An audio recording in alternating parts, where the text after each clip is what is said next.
안녕하세요. 오늘은 사자성어를 하나 소개시켜 드리려고 하는데요. 물, 급, 필, 반이라는 사자성어가 있습니다. 이 사자성어의 의미는 세상은 항상 반전한다는 얘기입니다. 현재의 재테크 수단이 결국 미래에도 먹히는 재테크 수단이 되는지 고민해 볼 필요성이 있다는 것입니다. 과거를 한번 돌이켜 보시면 한때는 땅이 최고다, 빌딩이 최고다, 비트코인이 최고다, 펀드가 최고다 할 시절이 있었습니다. 근데 과연 지금도 그러냐는 거죠. 이렇게 세상은 계속 변하고 반전을 한다는 의미입니다. 자, 우리 대학 입시 때 한번 생각해 보실까요? 어느 때는 문과를 가야 된다. 어느 때는 이과를 가야 된다. 그런데 실제로 그 문과를 갔을 때, 이과를 갔을 때 그 학생의 사회에 나왔을 때 그 미래는 과연 생각하던 거와 같이 딱 맞아 떨어졌냐는 거죠. 그렇지 않은 경우가 훨씬 더 많았던 것 같습니다. 이처럼 세상은 변하는 거죠. 자, 이 물급 필반의 예는 우리 당서에서 측전무후의 예를 들 수 있습니다. 이 측전무후는 황제의 후궁으로 들어가서 나중에는 황후까지 되는 아주 입지전적인 인물이죠.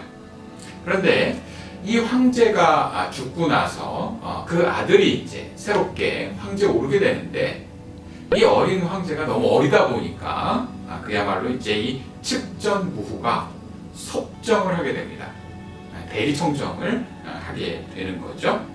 자, 그리고 이제 세월이 어느 정도 지나서는 그야말로 이제 이 어린 황제가 이제 성인이 됐으니 이 측전무후가 물러나야죠. 네. 그런데 물러나지 않고 계속 섭정을 하게 됩니다. 그래서 한 대신이 그야말로 진짜 목숨을 걸고 이런 상소를 올리게 됩니다. 하늘의 뜻과 백성의 마음은 이미 황실을 향해 있는데 아직 섭정을 하고 계신 것은 사물이 극에 달하면 반드시 반전하고 그릇도 가득 차면 넘친다. 그러니 내려오시라. 이런 이제 상소를 올리게 됩니다. 이처럼 세상이 어느 정도의 수준이 되고 또 시간이 흐르다 보면 세상이 변한다는 거죠. 이 세계적인 미래학자 히로시라는 사람은 이렇게 이야기를 했습니다. 현재의 동향은, 현재의 상태는 미래에 반드시 반전한다, 바뀐다, 이렇게 주장을 하고 있습니다. 자, 그래서 이 미래가 어떻게 반전을 할지, 바뀔지 사실은 정확하게 우리가 알 수 없습니다. 따라서 우리가 위험 관리를 해야 되는 거죠. 네, 그렇죠. 그야말로 이제 리스크 매니지먼트를 해야 하는데요. 자, 그러면 어떻게 우리가 이 위험 관리를 해야 할까요? 어떻게 위험 관리를 해야 하는지 이 교토삼굴이라는 사자성어에 그 비밀이 숨어 있습니다. 자, 이 교토삼굴과 관련된 사자성어 옛날 얘기를 좀 말씀을 드리려고 합니다. 옛날에 중국의 춘추전국 시대 이야기죠. 제나라에 풍헌이라는 사람이 살았습니다. 사람은 매우 박식하고 똑똑하고 유식한데 집이 너무 가난했어요. 그래서 고민 끝에 당시 제나라에 아주 권위 있고 권세 있는 이 대감 집에 식객을 청해서 들어가게 됩니다.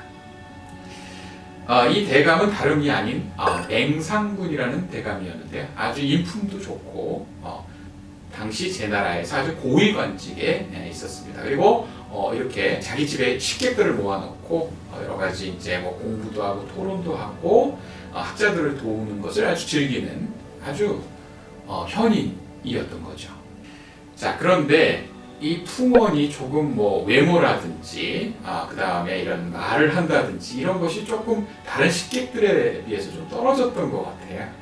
네, 그래서 이제 좀 거기 있는 맹산군에 있던 그 하인들이, 일을 하는 사람들이 이 풍원을 그렇게 극진히 대접을 잘하지는 않았던 것 같습니다. 그래서 하루는 이 풍원이 마루에 앉아서 본인의 검을 두드리면서 이런 노래를 부릅니다. 아, 이제 집에 돌아가자.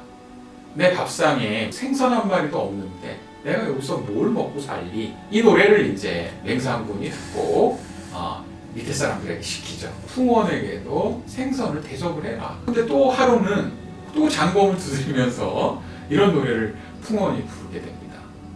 밖에 나가려고 해도 수레가 없으니 이게 무슨 쉽게 대접이냐. 차라리 나는 집에 돌아가겠다. 이런 노래를 불러요. 그래서 이제 맹산군이 그걸 또 보고 참 맹산군이 대단한 사람이죠. 풍원에게도 수레를 줘라. 그래서 마음대로 바깥 구경도 하게 해라. 이렇게 이제 아랫사람들에게 지시를 내리고요. 근데 또 하루는 이런 노래를 부르면서 또 풍원이 설게 울게 됩니다. 지금 집에 남아있는 우리 어머니가 노모인데 그 노모에게 밥 세끼도 대접할 수 없으니 이게 얼마나 슬픈 일이냐 이러면서 이제 또 자기의 장검을 두드리면서 이제 노래를 부르게 됩니다. 이걸 또 맹산군이 보고 풍원의 어머니에게 새끼를 잘 대접해드려라 이렇게 이제 아랫사람들에게 지시를 내리게 되죠. 참 맹산군이 대단한 인물이죠. 그 이후로는 이제 풍원이 다시는 검을 두드리면서 우는 일이 없었다고 합니다. 자, 그래서 하루는 이 맹산군이 이 풍원에게 이제 일을 시키게 돼요. 그렇죠? 밥값을 해야 되죠. 그래서 풍원을 불러서 이런 지시를 내립니다. 설읍이라는 이제 동네 마을에 가서 나에게 돈을 구워간 사람들이 있으니 그 돈을 모두 받아와라. 그리고 그 돈을 받아오면서 풍원 당신이 봤을 때 우리 집에 없는 거를 사와라. 이렇게 이야기를 합니다. 그래서 풍원은 밥값을 해야 되니 기꺼이 이야기합니다. 예, 대감 제가 빚을 받아오고 우리 대감 집에 없는 것을 뭔가를 사오겠습니다. 여기 이제 설읍으로 가게 되죠. 그런데 이 설읍에 가게 된 후에 이 풍원은 누가 실제로 이제 우리 대감한테 돈을 꿔가는지를 일일이 이제 조사를 하게 돼요. 이 조사를 끝낸 다음에 이 풍원이 깜짝 놀랄 만한 일을 하게 됩니다. 다름 아닌 이 빈 문서를 모두 불태워버려요. 그러면서 그 빚진 사람들한테 이렇게 얘기를 합니다. 우리 대감 맹산군께서 당신들 빚을 모두 청산해 주라고 얘기했다. 이렇게 얘기를 하죠. 그러니까 그 설읍에 있던 빚을 졌던 백성들이 정말 맹산군에게 너무 감명을 받고 감복을 하게 되죠. 그리고 이제 이 바로 풍원은 이제 맹산군의 집으로 돌아오게 됩니다. 그런데 너무 빨리 돌아오게 되니까 이 맹산군이 깜짝 놀랐어요. 아니 벌써 돌아왔나? 그 빚은 다 받아왔나? 예, 빚은 모두 받아왔습니다. 그러면 뭘 사왔나 자네? 이렇게 물으니 풍원이 이렇게 얘기를 합니다. 지금 대감 집에는 모든 것이, 세상 모든 것이 다 있습니다. 다만 하나 없는 것을 제가 보니 의의가 없습니다. 그래서 제가 의의를 사왔습니다. 그게 무슨 말이냐? 대감께 빚을 졌던 모든 사람들의 빚문서를 모조리 불태우고 대감께서 그 빚을 모두 청산해 주었다고 이야기하고 왔습니다. 당시에 이제 맹산군은 사실은 기분이 안 좋았다고 이야기합니다. 그렇겠죠. 기분이 썩 좋을 리가 없죠. 자, 그런데 이런 일이 있게 됩니다. 이 제나라 왕이 이 맹산군의 직위를 박탈을 하고 모함을 받았는지 이 맹산군을 작은 마을, 아까 그 빚을 탕감해준 설읍으로 수령으로 이제 내려보내게 됩니다. 좌천된 거죠. 그런데 놀라운 일이 이제 발생을 하죠. 이 맹상군이 이 서럽으로 갈 때 이 백성들이 백리, 이 서릅에서 백리까지 나와서 이 맹상군을 막게 됩니다. 아, 당연하죠. 너무 고마워서 그 빚을 탕감해준 그 맹상군이 우리 고을에 사또로 수령으로 온다 하니 그 백리 밖까지 나가서 이 수령을 맡게 되는 것입니다. 그때서야 이 맹상군이 풍원을 보면서 이렇게 얘기를 합니다. 당신이 사왔다던 그 의의를 내가 지금 보게 됐다. 이렇게 얘기를 들은 풍원이 이렇게 얘기를 합니다.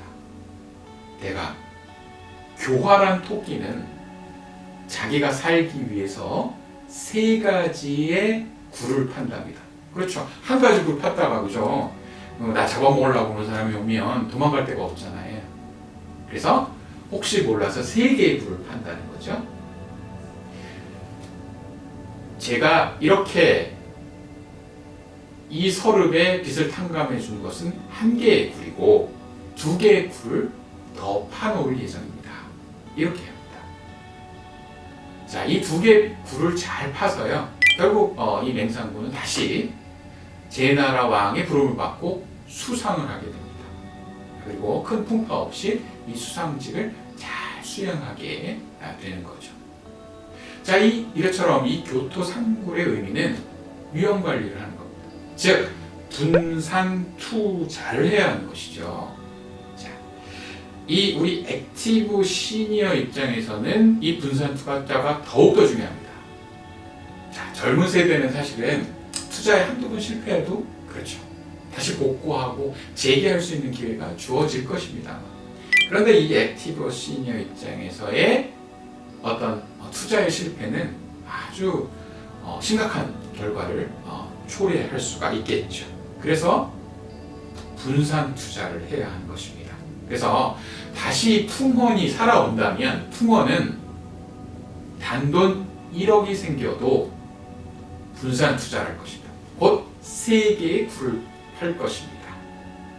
즉 1억이 생겨도 단돈 1억이 생겨도 풍원은 유동성이 풍부한 예금에 5천만 원, 변동성이 풍부한 주식에 3천, 안정성이 담보된 금에 2천, 이렇게 분산 투자할 것이다. 3개의 굴을 팔 것입니다.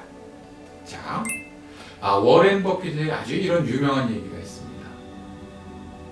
은퇴 이후에 나이가 들어서 현금이 없으면 인생이 슬프다 라는 말이 있습니다.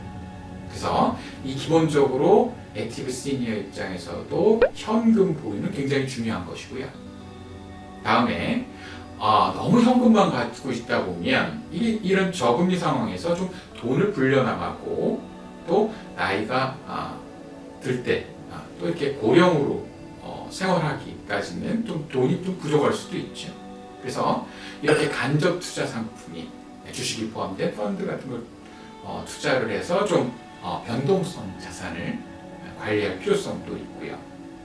다음에 이 자산이라는 것은 기본적으로 인플레이션 같은 것이 발생을 하면 이 내가 가지고 있는 자산의 가치가 좀 떨어질 위험이 있습니다. 이런 위험 관리를 위해서 보통 안전성을 담보한 자산이라고 알려진 금이라든지 미국 달러 이런 것들을 보유하고 투자하는 것도 또 분산 투자에 굉장히 중요한 방법이 아닐까 싶습니다. 그래서 우리 액티브 시니어 여러분들도 3개의 굴을 파시기 바랍니다. 네, 감사합니다.